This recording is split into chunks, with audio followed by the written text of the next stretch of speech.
Tribe, my friends. How are you today? Aaron here bringing your new moon horoscope for August 16th, 2023. We've got a new moon in Leo. It happened about 6 this morning. I'm putting this out a couple hours after. That's okay. The new moon energy starts after the new moon begins. There's a general rushing. We want to know what's happening next week, next month, next year, the next biggest thing. This is important that we embrace this moment here.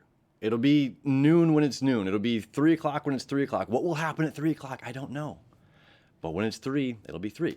So I don't always love the push of astrology, trying to push out the information. What can I expect in 2 weeks? What can I expect this new moon to be?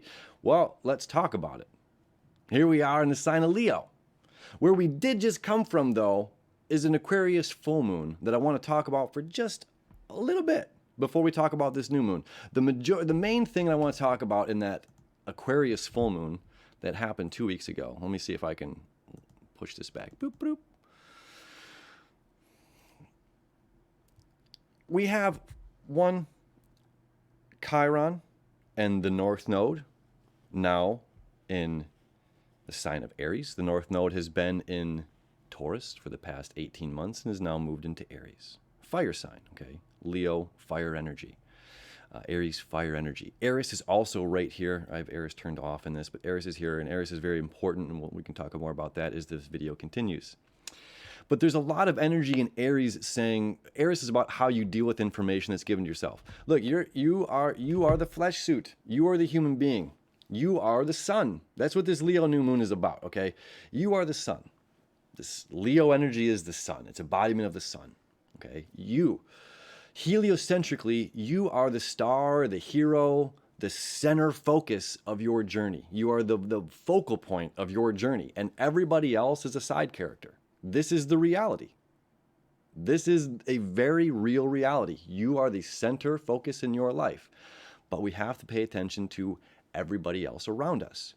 Now, the sun, if the sun was just going to beam down, beam down, beam down, all the crops would dry up, all the forests would start on fire, our houses would burn, it would be not livable, okay? So we can't live without the sun, but yet we can't live without the clouds, the rain, the night, and all of the other elements that go along to block the sun from just burning everything alive. So this is extremely important as the full moon as well as this new moon, because the Aquarius full moon that happened 2 weeks ago with the moon, our emotional needs happening in the sign of community, all of this beautiful Leo energy that's happening here. Venus just entered retrograde. We have Venus conjunct with Lilith and the sun here at 9 degrees. And it's about respect. In a simple way, let me bring it back. In a simple way, this is about respect. If we don't respect the sun, like we can pay honor and homage to the sun, and we can be sun worshipers, which a lot of religions are, they don't know it. We can be sun worshipers. But that sun will cook you. That sun will give you 3rd degree burns and cancer, and you will die because you did not respect the sun. Do you see where I'm going with this? We have to respect the sun, and we have to respect the other elements that come along with it. Okay, again, the clouds, the rain, the canopy of the trees, all of these elements of the night, all of these elements are extremely and fundamentally necessary for the balance and for us to live a sustainable lifestyle, okay? So if we're not respecting that of the community, if the community is not respecting our individual sun, okay? I think Jordan Peterson said it's like everybody should be, well, it doesn't matter. It was just like, it's like you can be, everybody has it in them to be a barbarian. That's not the Jordan Peterson thing, but everybody has the energy in them to be hedonistic, to be a barbarian, to be vicious. Everybody has that energy in them, but we don't want to show it. We want to show that we are balanced enough mentally, emotionally, physically, that we don't bring out our barbarian, hedonistic, or Lilith. Okay, Lilith is something in astrology that has been a big confusion, and something I talk about on some of these groups here, as this new moon is conjunct Lilith, and Lilith is indeed, there's like 2 different versions going out right now. There's the mythology, which Lilith is the untamed aspects of femininity, the barbarian aspects of femininity. Okay. Just like men can be barbarians, the feminine can be barbarians as too. Men can say, I'm going to slaughter a village and rape and take what is mine because I want what is mine. Well, the feminine has that in them as well. And now that is not, again, both of these elements can be barbarians, can be hedonistic, can be vile, can be grotesque, can be selfish. Okay. And especially when it's me, my, I. It's the Aaron show, but it's not. It's the you show. Why am I doing this? It's not for me just to sit here and talk into the camera. And no, this is to talk about astrology with my friends and to share knowledge and to share wisdom, right? So this isn't about just this. So when we take these elements of selfishness, or it's just me, it's just the sun, it's just the power of the sun, and all the other planets are meaningless without the sun. It's just like, it's not true. It's the sun is extremely important. Just as the grass, just as the squirrels and all of the insects that cultivate all the plants and all of these trees that bring all the fruit and veggies alive for us to live. Okay, this is ego balance, this new moon. This new moon, where we've been, it's just like we have to gain respect. We don't just knock on the door and say, like, you have to give me respect. You know, it's just like, it's what comes natural, a natural flow of give and take.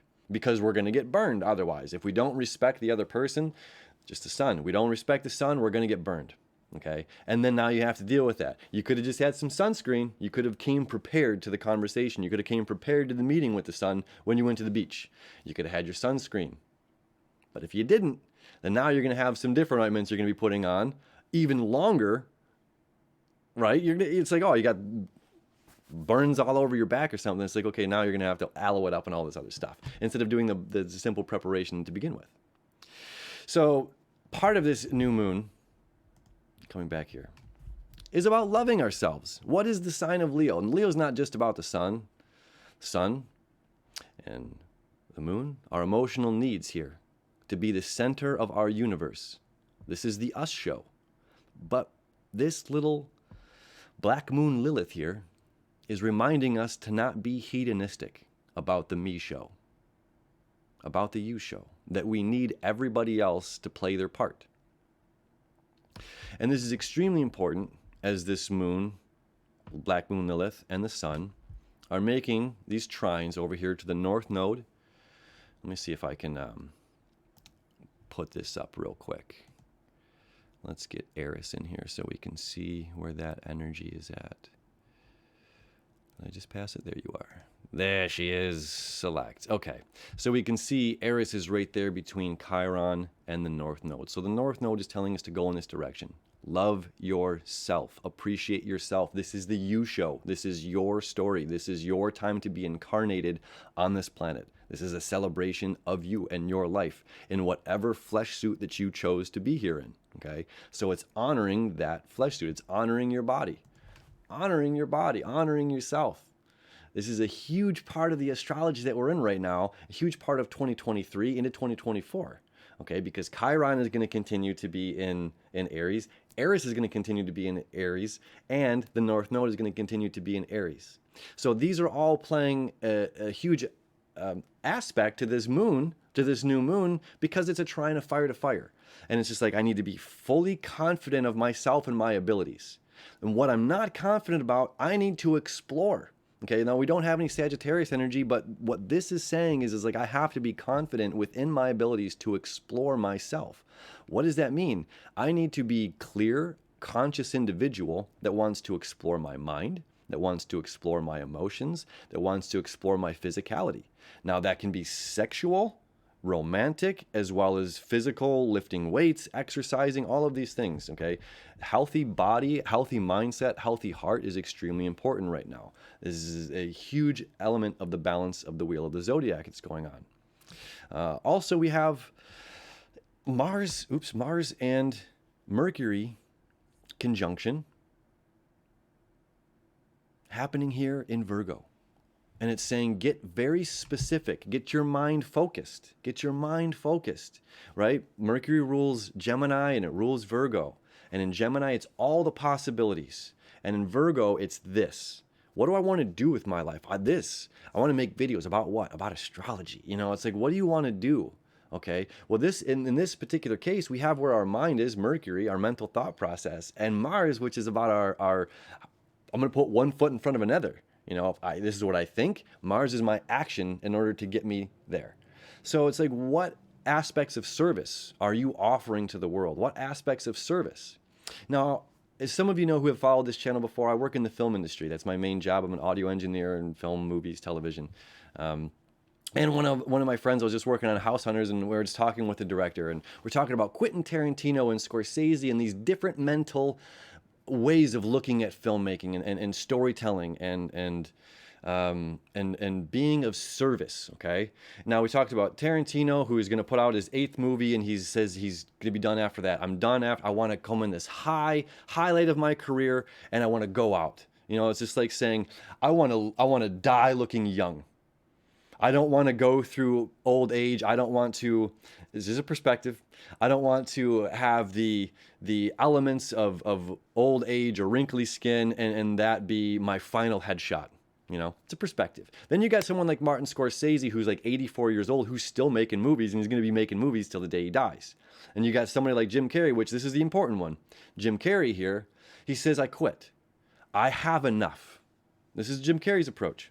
And I love Jim Carrey, okay? But I don't love what I'm about to say. Jim Carrey says, I have enough. I have enough money. I have enough things. I don't need to go do this anymore. Well, Jim, it's about us too. It's about the people you make laugh. It's about being of service. It's not necessarily about what it's this video, me sitting down to take the time to do this isn't about how many viewers I can get. I haven't monetized my channel. I had the opportunity to, and I didn't, because I didn't want to have a bunch of, maybe I will one day, but I didn't want to have the ads, the videos that are just sitting there 30 seconds, la, la, la, la, la. It's just like I wanted this to be a clean thing of service. I'm a Virgo rising, right? So it's like this Virgo energy wants us to be of service. And we can be of service when we're fully confident in our abilities of ourselves. And even if we're not fully confident in our abilities of ourselves, we have to take those first initial steps. We have to be confident in the ability at least to take those first initial steps, because when we fall is when we figure things out. When we make mistakes is how we figure things out. And until we do those things, we're never going to find the answers, right? So it's like we have to burn some things, as being the sun, the heliocentric thing, and say, I just ruined all those crops. I'm burning Maui, Hawaii is burning right now, the sun, you know what I mean? It's just like we need these other elements. And now there's another aspect of that I want to talk about, because we have more going on here. This connection is a square to Uranus, okay? It's a square to Uranus. And even it's a little connection going on here with the south node of letting things go in Libra, and balance of Libra, and justice. All right. The only thing in this world you can expect is the unexpected. The only constant is change. And this is what Uranus teaches us through the very painful sign of Taurus that Uranus has been going through, because it's like your tradition, your things that, we've talked about this before. It's like my parents were like, go go marry a job and do your time, and you get out and you retire. It's like, that's not the lifestyle. That's not even a possibility for a lot of people my age. It's not a possibility for the youth. So our parents' generation and what was that Piscean age doesn't work here in this age of Aquarius, in the new age that we're entering into now. Those old mentalities don't work. So therefore we have to adapt. We have to adjust. And what did work in the past isn't going to work now. And we have to be able to break free. We have to be able to have the ability to think radically outside of the box, and color outside the box, paint a different shade, whatever it is going to be, to take a different approach. It's Picasso. It's like you have these Renaissance painters and these beautiful, accurate, and then you get Picasso, and it's just like, well, that's not what a human looks like. It's like, it's art. It's interpretive. And it's like, these are beautiful paintings. So it's like taking what we have, acting of service, knowing that we're going to be different, knowing that we're going to, and that's another thing. Let me share this as I'm talking about that. I see this stuff. I was off social media for quite a while, and I went back on, and I see all these. I need 5 volunteers. I need this for coaches, and I need these astrologers and tarot readers, and this, and if you're trying to do this, and these money marketing schemes, and everybody wants you to do their way, and it's like all I'm seeing as far as these marketing ads go. it's like everybody's taking the same classes because they're all doing the same thing. They're all promoting the same way of, it's this same get rich quick thing. And it's just like, okay, why? Venus retrograde. Why are we doing this? Why do we love this? Do we love money? Do we love what money can bring us? What could we do with all the money that we had? Why do I love money? Can I live, more money, more problems is what a lot of people tell you. Can you handle the money? Can you handle the fame? Can you handle the wealth? Can you handle the success? Can you handle what's going to come with that? Maybe not. Maybe you can. And if so, it will become abundant. But we have to align ourselves with this kind of energy, right? So this energy of like fully being you, but also recognizing, why do I love what I love? Why do I want to anything? And then why do I love this color? Why do I have this desk? Why do I have this image behind me? And then knowing this square to Uranus and a close, not quite conjunction to Jupiter here, but close, okay? 9 degrees, almost 8 degrees, which is fair enough. To have Jupiter's abundance and more, which is an awesome thing in the sign of Taurus. So like this could be a financially good year for people, and depending on where your rising is, your ascendant, this could be a very financially good year for people.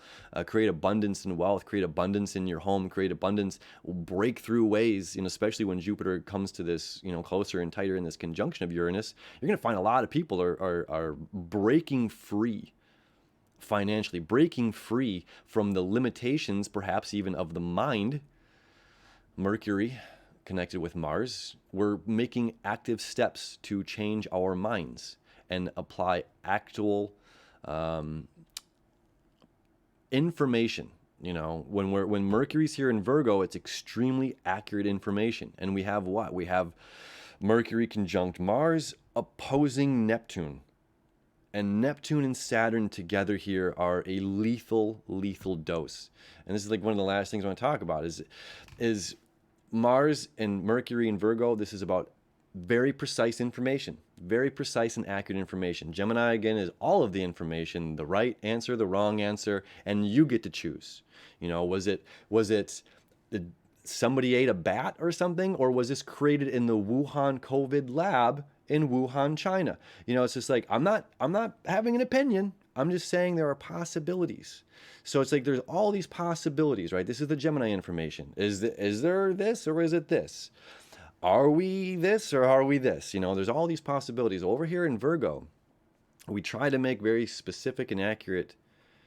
Sometimes there's not answers for everything. Maybe I picked a bad wormhole to open up for that. But it's more specific. It's being more specific in our train of thought, more specific. It's like if two people offer you an answer to something and they're conflicting answers, well, that's Gemini information. So what does the user, what does the sun want to do about this? What does your flesh suit want to do? You're the one. You're the center of the universe here. So then you can either take A's information or B's information because you like A better than B, or A aligns better with you, or you can do the research yourself and explore, right? Because Eris in Aries, this is about somebody giving something to you, someone giving you external information. The mythology behind that is Eris shows up to the 7 muses and gives an apple that says, here's the most beautiful, or to the most beautiful one. And the 7 muses fight over who deserves it, which is the very unbeautiful thing, right?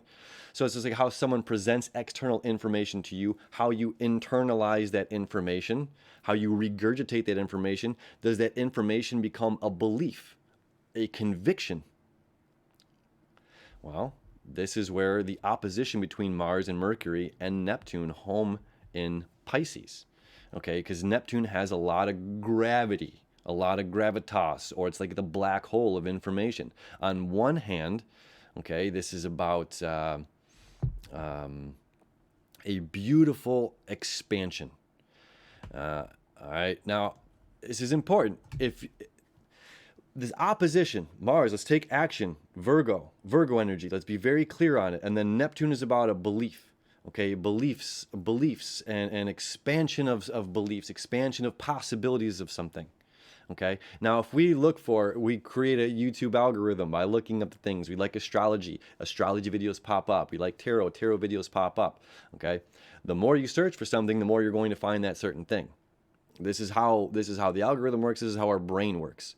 And then we have to do active things to change the algorithm. And if you don't want to watch these certain videos anymore, if you're looking for videos of men and women in love or people in love, okay, if you're looking for videos of people being kind to one another, if you're looking for videos on YouTube of people being kind to animals or animals being kind to human beings, you will find those videos, and the algorithm itself will in fact give you more of that. Okay, and if you want to look up videos of men being jerks to women, you'll find it. If you want to find videos of women being jerks to men, you'll find it. If you want to find videos of people hating each other and fighting, you'll find it. And the algorithm will give you more of that, okay? We have this in our own brain. It's called the reticular activation system. And whatever you're seeking and whatever your belief is, well, the universe will align more of that with you, okay? So you're saying, I have a thought. This thought equals a belief. This belief is conviction. And now I'm convinced that this thought is a belief, and this is how the reality of the world is, okay? So why am I saying this is because we have a golden opportunity right now to change our thought process, to change that reticular activation system, to change our YouTube algorithm, to change our social media algorithm in our brains, in our hearts. Because if it's like, look, we're just human beings. What do you desire on one hand, and then what are you finding on the other? You know, and it's just like, if what we're desiring over here and then what we're finding over here is not in alignment, we're giving too much focus on that of which we do not like. We're giving too much focus on that which we don't want, and we're giving up our dreams. We're giving up our dreams. And this energy is saying, look, friends, if you align your mind and your actions, and you see your dreams in front of you, you can manifest this, okay? And then furthermore, there's a sextile happening, okay? Sextile is one of my favorite aspects. Sextiles and septiles, favorite aspects in astrology, because this is two different energies that are working together to manifest, to create. And we have Pluto, which is about transformation. And what is Pluto doing? Creating a septile over the new moon. Okay? So this is new energy for you to transform yourself, and this beautiful energy to transform and change your life and manifest the life that you want to create, and use your mind and your actions to align those things. Okay? And you have this easy flow of breakthrough and break free energy, meaning you can manifest whatever you want. You can break free of, if you have whatever the thought is in the brain. You know, I'm not respected at work. I'm not, my boss is this. Again, this last 2 weeks ago, this full moon energy up into this new moon. Okay, and it's, how are we perceiving this? How are we perceiving this, and how do we want to choose to move forward? And if we choose to look at ourselves with love, we choose to look at ourselves with joy, if we take the time for ourselves each day and to give what we need to ourselves before we get out and before we go into work and rushing in traffic and rushing, you know, can we find an extra 10 minutes to sit down and meditate? Can we find an extra 10 minutes to breathe, to just align with yourself, to know yourself, to know you're loved, to know that you are loved, that you're lovable, that you're loving, that you're worthy, that there's people in your life that you are looking out for, that you are caring, that there's people in your life that look out for you, that care for you. You know, and if we knew all of these things, and if we have goals, and all this stuff is coming into alignment, this is beautiful, beautiful alignment in astrology right now. That's just like, if it wasn't in alignment, it wasn't meant to be. And bring it into alignment now, and where can you go? How, you know, the sky is the limit in a certain sense. Respect yourself, love yourself, appreciate yourself. Find those things that you love, want, and desire. Go after them. And if you're finding that you're getting met with that opposite of what you love, want, and desire, then there's something happening upstairs, and it's okay. We can change this. We can change the way that we're perceiving and viewing the world to where we align ourselves with those things, and to know as well that there's nothing that we are doing that's wrong. And that we didn't know these things until we came to this point. And now that we come to this point, and now we learn more tools, or we have more tools for our tool belt, then we can build a bigger, better, whatever version of ourself, idea of life, whatever it may be. All right, so this is really clearing, really positive, really beautiful full moon energy, or new moon energy right now. This like the epitome of like recreate your life. You have this blank canvas. Who and what do you want to be? A rebirth, perhaps. especially with this energy of Pluto. And then, I know I kept saying like this is the last thing, but look at these septiles. Pluto, septile, the new moon. Beautiful energy. In Capricorn, it's just like, oh, this is the epitome of a human body, your physical body, and how you look at yourself and how you take yourself seriously, and the playfulness within yourself, right? Like, we have to be serious, but yet we have to be playful. And then the septile here of the South Node of like letting go, breaking free, Uranian energy. And this symbiotic, it's a relationship with Hawaii. It's a relationship with the sun, with burning things down. This is where I'm going to really end it, okay? There's a volcano, the people at the base of a volcano, and the volcano erupts, and this volcano destroys the whole village and everything there. And these tourists come and they try to help people out and they help rebuild, and it's a beautiful thing. And then the people ask, well, why don't you just move away from this volcano? It seems to be continuously killing your crops. It's continuously burning your houses down. It says, no, that's the point. And I think I just talked about this maybe on the last video, but it's like, that's the point. We have a relationship with this volcano, and it burns things down, and we build again, and we make better again, okay? This is an inevitability. This happens throughout life, and this will never change. The sun will create fires. Those fires will burn things down. Things and elements in our own lives, our homes, our families, relationships within ourselves, the relationship with our mind, our heart, all of these things can be destroyed. All of these things can be rebuilt. And that's so very important, that when those things are destroyed, and I don't mean in like a completely physical, like your body's not, you're not dead, but we can, this whole house can burn down. We can build a new house. My camera can break, I can get a new camera. My microphone can break, we can get new. We work hard for it, and we can get new things. We want to value the things that we have. But this is a cycle of life. And this is part of our relationship, and our relationship with where we're choosing to be, where we're choosing to live, where we're choosing to appreciate and honor. And it's like, I don't wish those things upon anybody, having their homes burnt down or these wildfires. But this is a relationship with humans and Earth, just the same as Earth and the animals, deforestation of us needing trees for desks and all of these things, and we're removing homes of squirrels and birds and all these other animals. And this is a cycle of life. This is part of the balance. And to help out is a wonderful thing. To give love, to share, to appreciate, to be able to honor. And say we don't want to invite those things in, but we honor those things. And if we can honor those things, and if we can look at life and say that we know that this stuff is going to happen in some way or another, and to not be afraid of it, to not be angry at it, to not be angry at the universe, to not be angry at God or whatever you want to call, to not be angry at the sun, to not be angry at that one leaf or that one tree that started the whole thing, the one match that started it all. But to find the divinity in it all, to find that there is some sort of divine timing, there is some sort of divine perfection that maybe we humans can't fully see. My friends, let your light shine bright. I hope you have a beautiful, fabulous new mooning, and we'll see you soon.